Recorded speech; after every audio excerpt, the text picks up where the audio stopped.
All right, so in this installment of TCP Tuesday, we're going to highlight the WIOA Youth and Adult Programs. I'm so excited that Krishawn Monroe has joined us from Virginia CareerWorks, the Capital District, to share about what this program is. It is a federally funded program, and I think it is an underutilized resource. There are students who we're just trying to figure out what the next steps could look like. And I think in the access space, or even in the college planning space, we know a lot about 2-year schools. We know a lot about 4-year schools. We know a little bit about CTE programs, but beyond that, we have limited awareness of like what other post-secondary options exist for students. And I believe that WIOA is a great opportunity to provide students with support for workforce entry. And so Krishawn Monroe will be talking about this program and what are the benefits, and she'll certainly give you her information if you need to touch base. So I'm going to turn it over to you, Krishawn. Thanks again for joining us. Well, thank you, Tamika, for having me. I am so glad to be here to share with everyone in the state about what we have with the Workforce Investment and Opportunity Act. And so I am open to any questions as we go through this presentation. But we will have questions at the end. I tried to make this a little interactive, and because I am on the youth side of the house, we're going to share about our adult and dislocated worker side, but it's all about having fun. And so, because I think young people need to know it's fun to learn. And so let's try to get this presentation started. I am learning how to use Zoom, and so bear with me as I share my screen.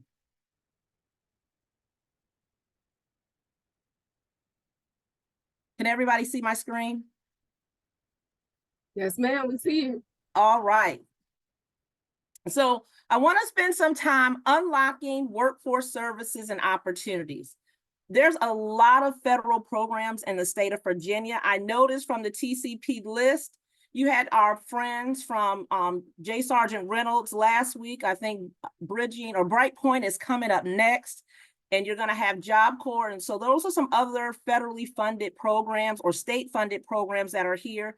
But we're going to start talking about the Workforce Innovation and Opportunity Act. And so we're going to talk about understanding the brands and locations, adult services, and then lastly, youth services. Workforce Innovation and Opportunity Act. Our goal is to increase the alignment of employment, education, and the training system to improve workforce development and access for job seekers to employment. And employment is broad-based. It's not only to employers but also to entrepreneurship. And so that is something that we also look at as we work through our programs. So a question for you, and I don't know if the chat is open, or even if I could see the chat, Tamika, but the question, or if you want to just jump in and say, have you ever heard of the American Job Centers? I don't know how this, is the chat open? Oh, I see the chat, I see the chat. Yes, I got a yes already. Thank you, Mindy. So yes, so some folks heard of the American Job Centers. The American Job Centers, or what's sometimes called AJC centers, are physical locations where employment-related resources and also programs are united. And so there are over 2,400 American Job Centers across the country. And all of them have to offer job search assistance, career counseling, skills assessment and training, workshops and training programs, employment services for special populations such as Department of Aging and Rehab Services, our seniors, those with disabilities, employment services, and resource services. Every last one of our American Job Centers across the country may have a different name. And so that's why the branding piece is so important. Here in Virginia, they're called Virginia CareerWorks Centers.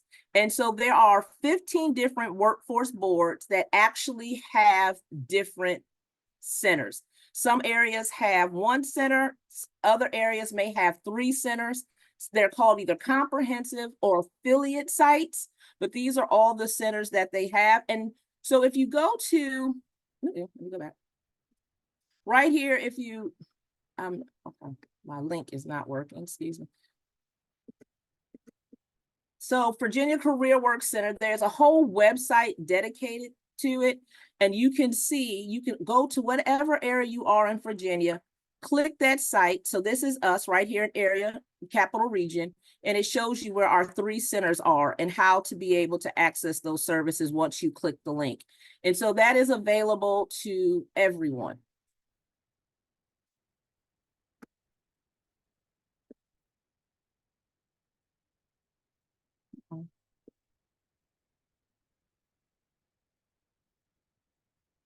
All right. So Virginia Career Works Capital Region is our particular role.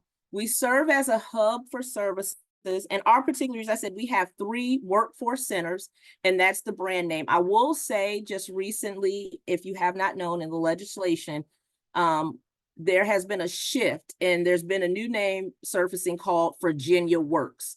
So it's either Virginia Career Work Center or Virginia Works. I just wanted you to be aware of that as things are changing. So let's explore services and some of what our comprehensive centers and our affiliate sites offer. So we offer services in 3 buckets for our Virginians: adults, dislocated worker, and youth. Those are the 3 buckets in which we offer services. Our adult program. Our adult program, and I will say this, all of our programs have an eligibility requirement. There's no eligibility requirement to use the AJC centers. You can just walk in. All AJC centers or Virginia Career Work Centers are for 18 and over.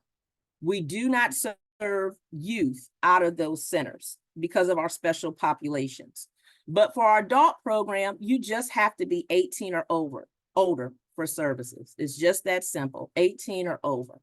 And so we can offer you job training services, career counseling, job search assistance, educational opportunity, and supportive services. And so we maintain a list of eligible, what's known as eligible training providers. And while we maintain a list of eligible training providers, we vet the training providers to ensure that they have a curriculum that is reviewed and approved by SHEV, that they meet, their facilities meet the ADA standards, and that they have the ability to operate a business in Virginia. And so that is important. We try very hard for our customers not to be involved with an organization that is not approved. And so we have an eligible training provider list for our adults and our dislocated worker. Again, dislocated worker is another bucket. It is for 18 and over as well, but this service is for anybody that has been laid off or terminated from their job through no fault of their own. And I don't know who's on the call or the age range you're in, but I think about companies here like Kimanda or Graphic Packaging or Capital One when they have layoffs. Those individuals have had some disruption that was not planned to their employment.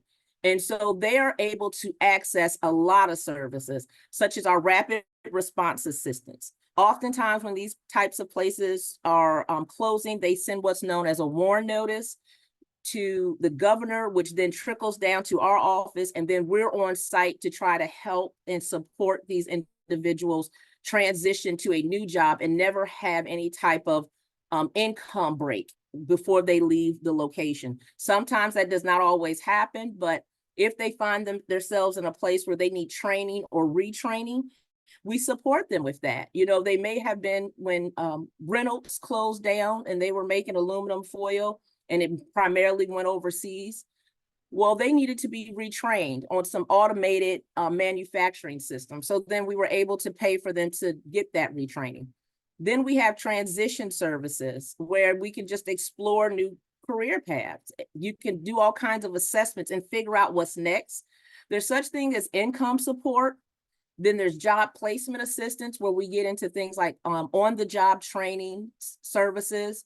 We also have relocation assistance just for our dislocated workers. So if you find a job out of state, if you're enrolled with us and we can help you, we can help relocate you and move you to where that new job is. Youth services. This is where I live. And so our youth services are designed in two ways: in school, 14 to 21, and out of school, 17 to 24. Now, in school is they're either currently in high school or post-secondary education, and they are seeking services. To be eligible, not across the state, not all areas serve in-school participants. Not all areas have services for in-school participants. In-school is not served in the American Job Centers. They're usually served at the provider's location or some other designated location. They could work out of the high schools to serve our in-school participants. We serve a smaller amount of in-school because schools really can serve their folks, but we try to come in for those kids that may not be A/B students, but may not have failed out, or if they are on the process of failing, we support them. But to be eligible for our in-school program, the young people must be low income and show some type of barrier to employment. So that barrier would be foster care, homeless, runaway, court involved at some point, parenting or pregnant, if they have a disability or they're on an IEP. We support them in trying to make sure they actualize their career goals.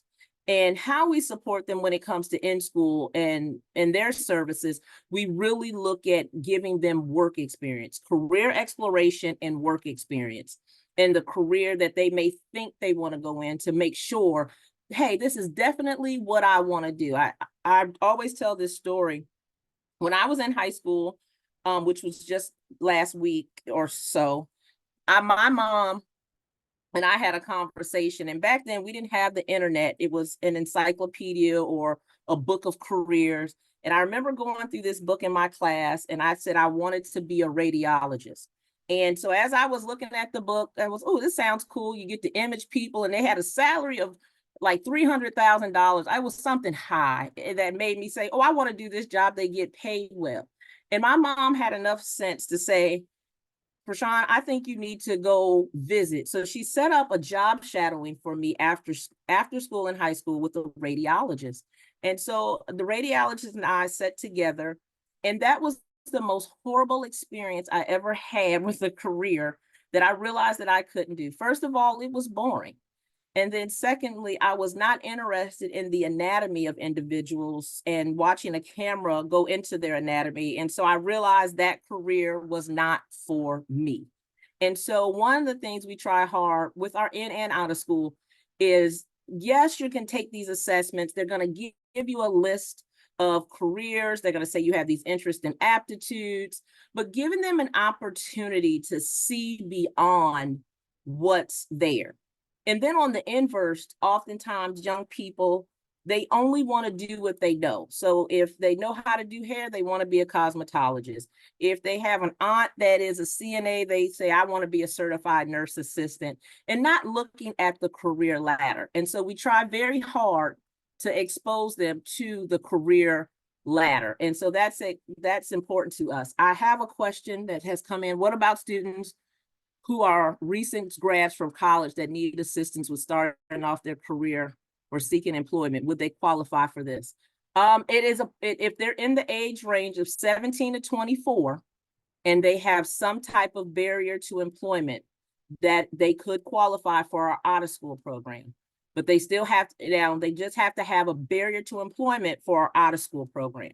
And so the barrier again is homeless, runaway, foster child, court involved, former foster child, or if they do have their high school diploma, they are low income and they're basic skills deficient.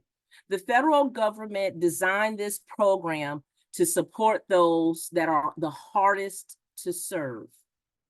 WIOA Youth Services targets those that are the hardest to serve, and they have some challenges, so they would need some more intense support in meeting their goals.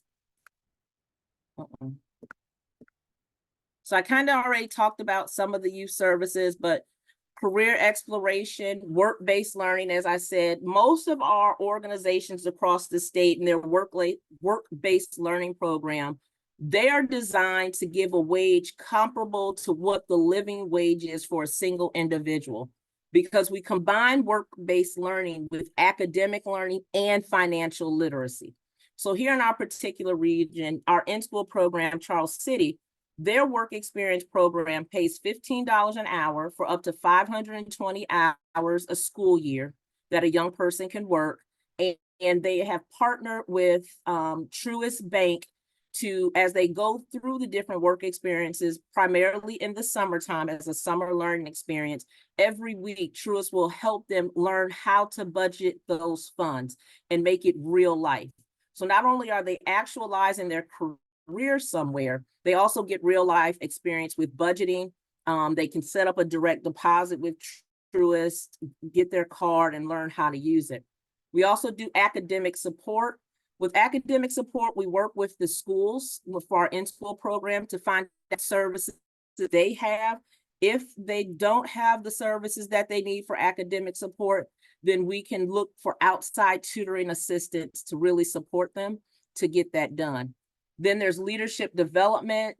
There's also mentoring, entrepreneurship. We talk about that, but primarily with in school, we are trying to work with them to ensure that they're either ready for post-secondary education and or employment after graduation. So we're supporting them to graduation and then making sure they're experiencing different careers so they know whether or not they leave school, this career, I can go straight into maybe a trades program or certificate program. In some instances, we can get them certified before they leave school. If, like again, with Charles City, they may not have as many CTE offerings. So we can do small base credentialing as a part of work-based learning. So like right now, we have a young lady who wants to be a baker, and she's into baking. And so she has an internship up here in Richmond with a local business. And then we've partnered with an online service to make sure the young lady has some culinary arts classes online, whether it's Serve Safe, and then some online learning how to move fondant or something like that. And so we try to support the young person as much as we can with the learning as well as the actual. And so that's a little bit about in-school services. Out of school basically has the same services that are available to them, but out of school, we also try to work with them on making sure that they're stable. And so we spend an awful amount of time looking at our homeless population, making sure they're really making good financial decisions around how to build their credit, how to keep their hygiene together, how to look at home ownership, more adulting type activities. Not to say we don't touch on that within school, but with our out of school program, we're really trying to get them credentialed in a place where they're an LPN and they're on a ladder. And we try to get them on a ladder with a company. We do a lot of work experiences, a lot of on-the-job training. So in on-the-job training in Virginia or anywhere, they get hired with the employer, and we reimburse the employer a percentage of their wages. And so it's just to make sure that they can train them. And once they're trained, then the employer just maintains them. So we do a lot of that with our out of school program, a lot of pre-apprenticeships, and we're hoping to move into apprenticeships. So we have a pre-apprenticeship program with our local resident housing association here in the Capital Region. I know across the state, they have other type pre-apprenticeship programs. And so we try very hard to make sure the young people are supported. So that's a lot about our services. I wanted to take a moment and share some of the great work that we do. We do a lot of outreach and recruitment initiatives here in the Capital Region that is open to anyone. it doesn't require eligibility. And so I wanted to share. So I'm going to stop sharing my screen for a minute to kind of switch my screen over.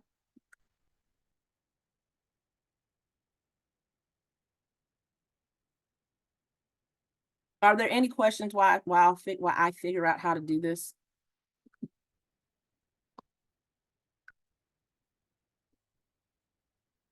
No questions, no questions, no questions.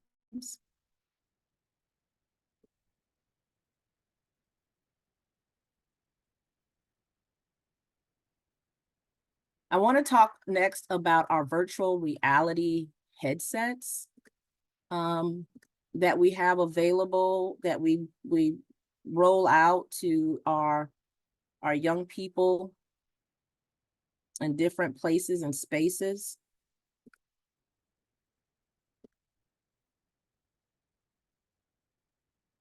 This is going to be a quick video. There we go. Partnership, the youth side of us, we're always looking for new technology and ways to improve how we provide services to young adults looking for employment. We have this new immersive VR technology that's a hands-on simulator to allow young people to actually virtually try out their career instead of just saying, hey, if you're interested in being a CDL driver, let's go read about it. Now we have an opportunity to put them in a simulated module to see how it works. It's another tool in our tool bag that's really targeted for how young people learn. We're really looking at what are youth saying that they need. And we have found they live in a virtual world, and so we're always looking for technology to meet them with. Right now, I'm throwing boxes at targets to get the controls down right now. And just show me how to use the handset first. I think it's great because the way the world's transitioning and how everything is going more to the virtual side of life anyway, I think it's a great start to help people even see facilities. So I think it can give you like an internship kind of feel. You can come in and feel the building out, things like that. And I think it's a big help. My main goal is to drive trucks, and I want to own my own trucking company. And I was able to get my CDL through Virginia Career Works. So I am one of the people who made it through the whole system that they have, and it went pretty good. It actually worked out exactly how they said it would. This is a great way to find a skill set.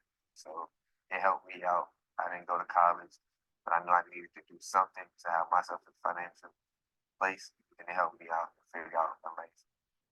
The biggest thing is just how to enroll. And so if you want to connect with us, you can go to virginiacareerworkscapital.com. That's where you can find more about us.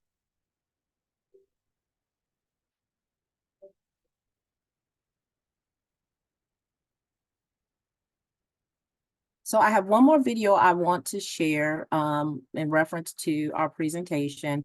I'm not sure if you're familiar, another outreach activity we've done, I'm sorry, two more, is Teen Summit. And Teen Summit RVA was open to everyone in the entire state. It was an in-school initiative. And so I would like to take a moment and share a little bit about a video for Teen Summit RVA. And so you know what that is, because it's an annual event that's going to come up again. And so we would love for as many people to get involved. And so let me see if I can share this one as well. Well, today was the annual Teen Summit RVA event for high school students at the Greater Richmond Convention Center. Hundreds of teens showed up to the event. The event aims to connect teens and keep them on the right path. The theme this year was I Am, with the goal to inspire, uplift, and celebrate the power of positive self-affirmation. Guests enjoyed local speakers, a vendor fair, and much more. One of those in attendance was Senator Mark Warner. All around me, there's a huge amount of energy for this Teen Summit. It brought teams from Richmond, Chesterfield, and Rico together for a day to get to know each other, but also recognize the challenges teens face. Warner went on to say teens face challenges like how they seek out their identity, how they deal with the challenges around gun violence, and the whole process of what it means to be a teenager in modern America.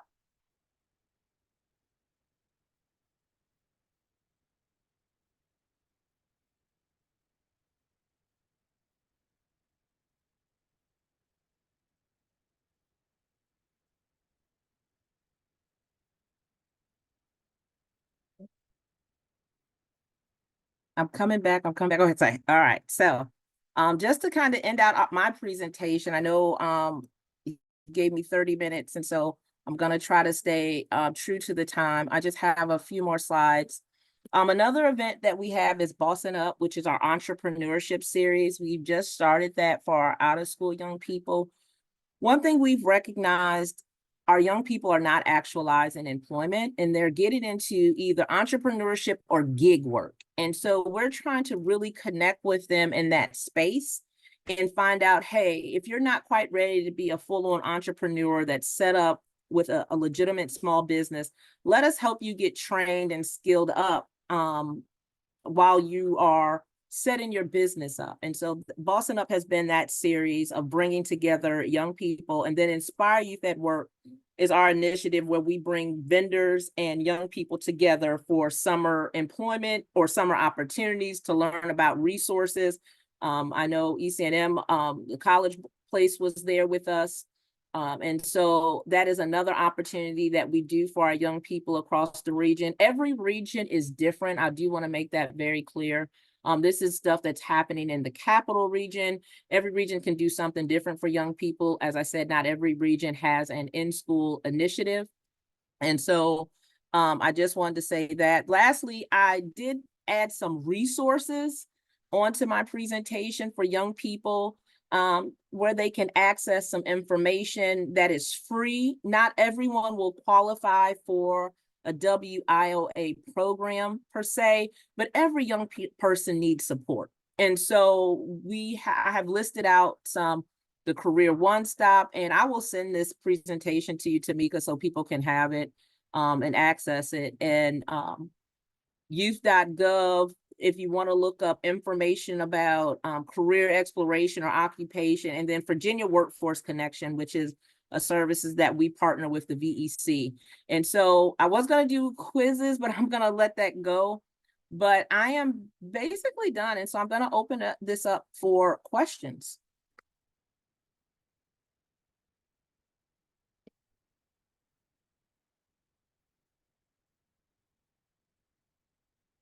Can everybody hear me? Yes, we can hear you. No, thank you. So there's a question from Jennifer Melton from Hanover. Can you let me know a little more about how you might partner with schools?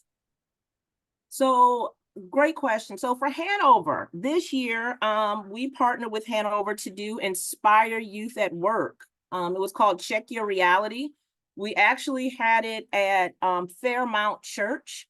And so the superintendent and the assistant superintendent came to us. And so we have been partnering outside the school. We are not, we do have a in-school program, a Peace of Mind, that does support in-school programs. Currently, we do not have a student enrolled from Hanover, but we are so open to connecting with someone to make that happen.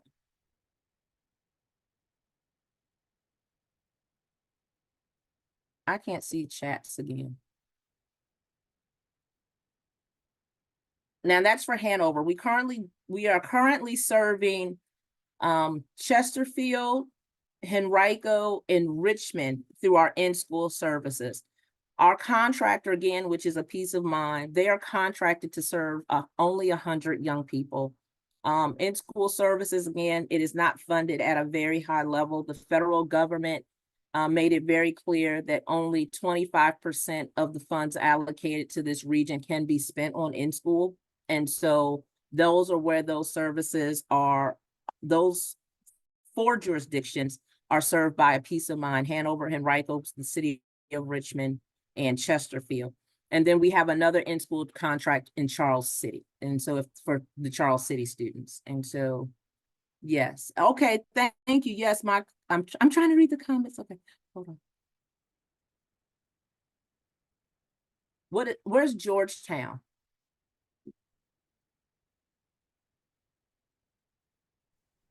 Maybe it's easier just to unmute. Georgetown is a kind of an alternative school.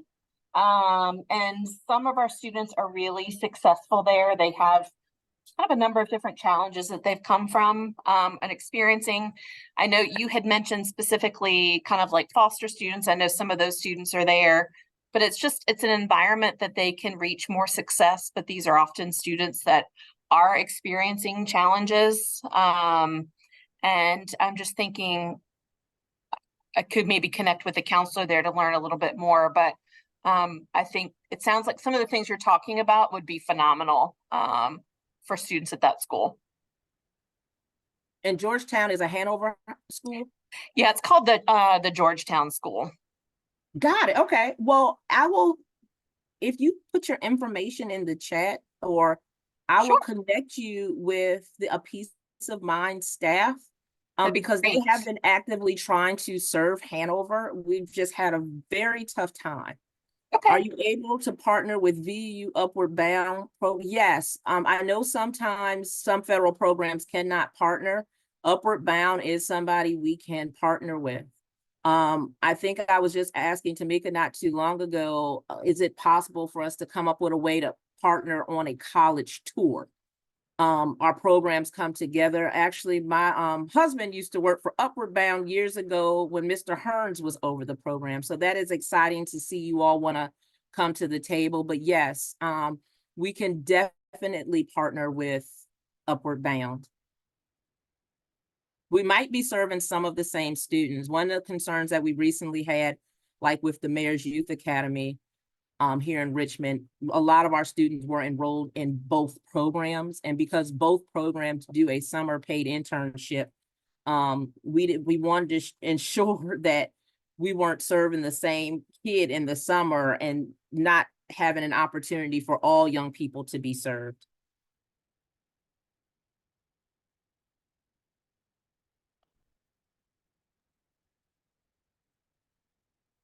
Yeah, I figured that's very, very common. And so as much as we can know who's being served by what program, I think it's better. And so again, we were looking at how can we partner on doing some type of college trip, because I know the cost of charter buses and stuff like that. And if it's something that we can all cost allocate those services based on our young people, and if we use some type of overnight trip or something like that, so they can begin to get out of the region. I know now, well, it's not, I guess, not as important, but to get to experience a college campus. I know for me personally, it was very important. I'm actually from Indiana, but when I came out here, I actually attended VUU. And so one of the things I found was, did I want a small town or a big school, feel? And it was important to actually get on the campus and feel it and see it and get an opportunity to connect. And so that is definitely something we can do. And also bringing in speakers to talk to young people. Sometimes stuff costs money. Like one of the things that we have partnered with a couple years ago, we partnered with a company that helped families understand their financial aid responsibility. And so they broke down that for families. It was actually a paid service that we found for our students to just help them understand, yes, you can go to college. Yes, you might get a financial aid or what that agreement is. So they would be very aware over the 4 years. So we could help try to reduce them from dropping out based on not having enough money, based on their parents' income, because that was one thing that we try hard, is just not to get you in, but retention. And so if I can't remember the name of what that's called, but whatever the score is and what your family's contribution would have to be over time, and then helping them understand the loan amount if they are to get a loan amount. SAI, thank you, Tamika. So those are some things that we worked with a company. It was a local company here that did that work off of Gaskins Road. They have a organization, and that'll help them read and write their essays and work with the families. And so one year we partnered with them to do some of the work just to support young people. And if that's something else that we could look at and how to expand, very interested. Any other questions? It's super exciting to me that, these are folks who are in schools and programs who are just trying to figure out how to get connected and how to engage their students more. So I'm thrilled. I really am. Because really, this is what this platform is for. Like, we really want to be able to like get information to students, and you know what better way to do it is than through people who are actually like working with them every day and are doing the work. So I'm so excited for you, Shauna and Jennifer, for the work you're doing. Oh, thanks. You're sweet. I will say this, one of the things that sets us apart, I didn't say this in my presentation, but I want to make this very clear. One of the things that sets us apart from a lot of other organizations is our ability to provide supportive services. Oftentimes, that's where the breakdown is for our young people, especially those, that are disenfranchised in any way. And so in our particular region, all regions have this, but every region has limits on what they are able to provide. But with our young people, one thing that we've been helping them, especially if they're court involved, we can help pay their court fees. We can help put tires on their cars. We give incentives for meeting certain criteria to where it can help them go to college. And we're not paying for college per se, but we can pay for you to get a certification or a certificate. So like a couple years back, we partnered with Henrico Education Center, and we did an LPN program. And so we paid for 7 young people to go through the LPN program, and they became nurses. We have done daycare, we've done hotel stays. If they're in transition, we definitely buy interview clothes, uniform, outfit, shoes, all of that comes along with even the work experience dollars to really support our young people in being successful.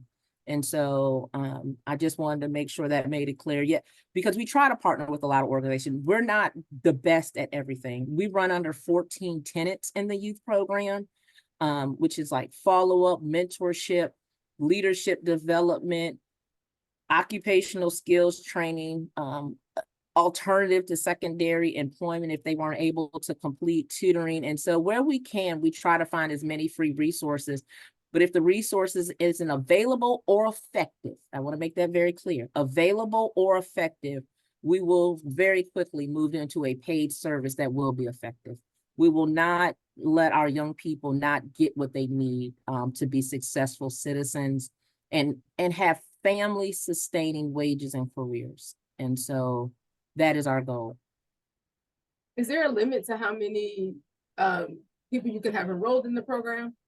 It's limited by our funding. And so for our in-school program, as I said, it's 100 young people that they can serve with a peace of mind. Charles City, I think they can serve 40 young people. However, Charles City's in-school population, I think their enrollment is only 48. So we can almost serve the entire high school class if they qualify. So, but again, every region is different.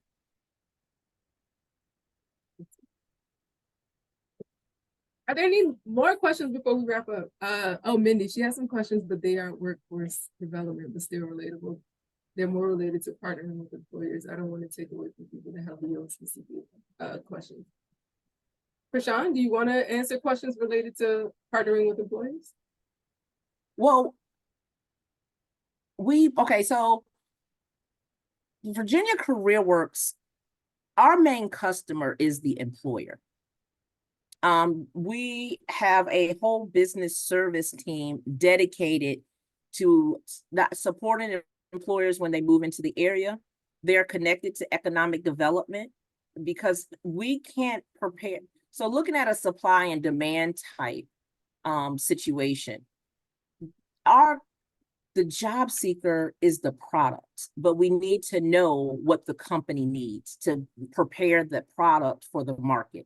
And so we can't prepare people for high demand, high wage employment if we don't understand what the employer needs. It's kind of like if I think basket weaving is the great thing in the world and we got everybody enrolled in basket weaving, but there are no basket weaving employers, then it does not work. And so we are constantly engaged with them partners, and our business solution team is made up of or comprised of individuals from around all of the federal programs, not just those that are in the Virginia CareerWorks, but DARS is at the table, Metro Community Ministries, because what we don't want to do is overrun the employer with all these people knocking on the door, right? So we try to make it a very coordinated effort. And the other things in the region that we do for employers is what we call incumbent worker training. That particular training, we actually try to support an employer from layoff aversion, or if they need to upskill their workers. So let's say, I don't know, let's say Wawa's got a new machine in that the folks need to learn on. They could reach out to us for funding to get them trained on that machine, so they don't have to lay anybody off. So we are heavily connected with our employers, our economic development team, and they also sit on our board that advises what we do. That helps a little bit, and I'm going to apologize for not providing context. So, and I don't want to take away from anyone that might have more relatable questions, so I'm going to apologize. Does anybody have any relatable? I don't, okay. You're fine, go ahead, go ahead. Sorry. All right, so I don't work, I used to work at a community college, so it's like, I know this is more workforce development, and from what I recalled, like you'd mentioned, they would set up partnerships and make, the community colleges would make curriculums to help fill a need for certain employers. I work more with federal work study, which is on the curricular side for colleges, and something that we've kind of run across, and once again, I apologize because it's not entirely related, but something that y'all might be able to relate to. We've been trying to, I don't know if are y'all familiar with the federal work study program by any chance? Okay. Yes, ma'am. So we've been trying to partner with outside employers, and I work with Virginia Tech, and you know, what we've kind of been finding is that when you're in areas and they have but we all know, those of us that work with colleges know that the bigger the school, the more money is floating around. And so what we're kind of finding is some of the employers that are in local towns, they're not necessarily looking for a whole lot of workers. So we're trying to boost efforts to partner with those employers. And I was just kind of, I was just kind of curious if, I thought I would just kind of hang out and see if y'all talked about any events for partnering with any employers by any chance for outreach. So you're in the Virginia Tech region? Yep, correct. Okay, I would have to go back and figure out who the local workforce board director is in that region, and maybe you know right offhand. This is going to be bad, but I actually live a couple hours away. I'm in Allegheny County. Okay, I will definitely get you that information, but you may want to ask them, will they allow you to be a part of their business solutions team? That's a really good suggestion. That is a really, because being with the community college, that was brought up quite a bit. I'm making notes because and someone on the community college is probably already on the business solutions team.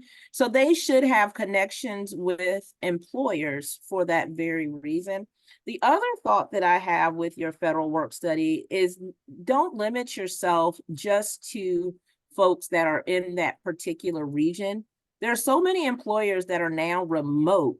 And if you can figure out a way to maybe set up a remote work center, you don't want them to remote from their dorm room, maybe, but maybe if Virginia Tech would carve out some space to where if it's remote working, and then they show up at a location for their remote working to ensure that they're still meeting the needs of federal work study, that might be something to consider as well. I'm not sure, just a thought. We have a career and professional development office, and they do have rooms where students can go in and conference with employers. So I don't know, you know, what the vibe, but I'm like you, there's been a huge trend for virtual positions, and it's very interesting because I know that like it's for work study, there's and I don't know how familiar, once again, I don't know what your depth of familiarity with work study is, but you don't see too many schools partnering with offsite agencies because there are share limitations depending on the type of agency that it is. So we're trying, like for, I assume y'all are doing mostly with partnering mostly with for-profits, but there are stricter stipulations for work study when you partner with for-profits. So we're trying to get more I mean, we're okay with for-profits, but we're really trying to target our nonprofits and community service related fields. Well, we partner with anyone that has the job that our young person is looking for. So whether that's local government, because sometimes, excuse me, our internships are paid, subsidized through us. Sometimes it's paid directly from the employer. We partner with Parks and Recs every summer. So we'll partner with whomever has the career goal and that's willing to sign an agreement with us. I really like that the business solutions and the workforce board suggestion. Thank you for that. I've been out of the community college for about 5 years, and it's kind of, I'm kind of rusty, and it's like when you bring that up, a light bulb goes off. So thank you. Sometimes I just need to get away from some of that rust. So no worries, no worries. Any other questions or thoughts that anyone has? Is there a place I could find more information about the, you said a peace of mind? I'll send you a link. They are truly a paper pencil organization. And so I will send you information about them. Thank you so much. I appreciate it. No worries. I did see something pop up from Union. I'm not sure. Oh, you gave me your email so we can connect. Okay. I think that's a great way to describe a pen and paper organization. You know, you kind of find like a good term to describe certain things. Yes, I like that a lot. Yeah, there's still, and you know what, not to talk about them, but I am still very much pen and paper. I have not totally immersed myself in the IT world. I still have a tendency to write things down and print stuff out. I know people are like, can you please stop? And I'm like, I need to touch it, feel it, rub it before I understand it. I don't know why, but that's just how it works. We got another message, it looks like, coming in. No, she was saying she needed to run. Oh, okay. All right. Well, I hope you enjoy this. Tamika, I want to thank you for allowing us to come and share. I hope we were able to support someone learning something new and helpful. I will send you this presentation. It has links in it so people can get to some of the information that we shared today. And I hope everyone just has a great evening.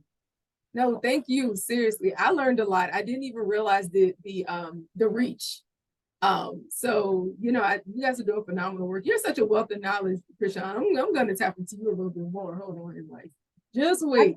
But thank you so much for taking the time to share this information. I know you impacted the work of those on the call and those who are going to see this recording. So I will share your presentation along with your contact information if folks want to follow up. But otherwise, thanks so much and have a great rest of your day. You too. Thank you. Thank you. You too.